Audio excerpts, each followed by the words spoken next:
The candlelight flickered, casting long shadows that seemed to dance across the walls of the old dining room. The air was thick with the scent of roasted meat and something else. Something metallic, like iron. I didn't want to think about it. I didn't want to look at the way the shadows moved as if they had a life of their own. I should have never agreed to this dinner. But how could I have known? The house had a way of pulling you in, even though every instinct screamed at you to run. A friend had invited me over, along with a few others, for a small gathering, a dinner party. Something simple, something harmless. But from the moment I arrived, something felt off. The house was too quiet, too still. Even the air seemed to hold its breath, like it was waiting for something. The walls, old and worn, seemed to whisper. Whispers that didn't belong to anyone. I had shrugged it off at first, telling myself it was just the nerves of being in a new place. But the longer I stayed, the harder it became to ignore the creeping sense of dread that seemed to settle around me like a thick fog. The others were fine, laughing, chatting, drinking wine. But every time I looked around, I felt eyes on me, eyes that weren't supposed to be there. The table in front of me, set with plates of food, looked too pristine, too perfect, as though it had been set up for something far more sinister than a casual dinner. I picked up my fork and took a bite, forcing a smile.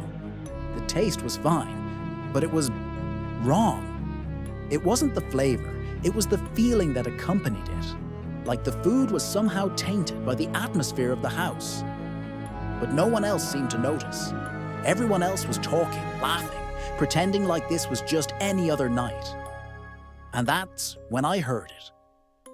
A soft sound coming from the corner of the room. A faint scraping, like something dragging across the floor. I turned, trying to locate the source, but saw nothing. I shook my head, trying to dismiss it as a figment of my imagination. I wasn't alone. There were others here. I wasn't in any real danger. At least that's what I kept telling myself. But as the night wore on, the unease only grew stronger. The scraping sound returned, louder now, more insistent, like something, or someone, was moving behind the walls. I looked around the table. No one else seemed to hear it. No one else seemed to feel the shift in the air, the way the room seemed to grow colder with each passing minute. Then I saw it. A figure standing in the doorway. It was impossible to describe. Not because it wasn't clear, but because the moment I saw it, I wished I hadn't. It was tall, impossibly tall, its form black against the shadows, a silhouette that was too large for the frame of the door. The thing stood still, unmoving, its eyes glowing faintly, like two pools of darkness. It wasn't human. I could feel it in my bones. I wasn't sure how long I stared at it. Time seemed to slow, the sound of the others' laughter fading into the background, replaced by the loud thumping of my own heartbeat in my ears. I wanted to scream, to run, but I was frozen. My body refused to move, locked in place by the presence of the figure. It didn't speak, didn't move. But I could feel its gaze, like fingers curling around my neck, tightening with each passing second. Then, without warning, it vanished. Just like that.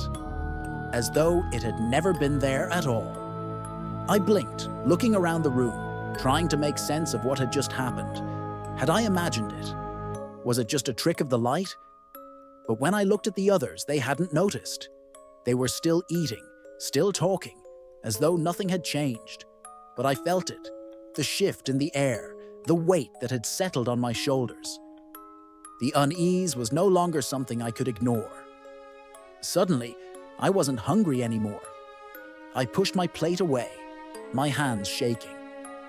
The scraping sound was back, closer now. And it wasn't coming from behind the walls anymore. It was coming from under the table. I slowly, almost instinctively looked down. My breath caught in my throat. Beneath the table, something was moving. A long, thin shadow, like fingers stretching out toward me. The air felt thick again, suffocating, as though the very walls of the room were closing in. I turned to the others, desperate to say something, to warn them.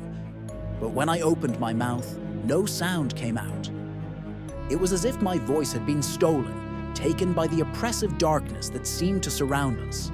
The room felt smaller now, the table growing larger, like a weight pressing down on me. The shadows under the table moved again, and I felt the cold touch of something brush against my leg. I gasped, pulling my foot back, my heart pounding. But when I looked down, there was nothing there. The air felt charged, crackling with static.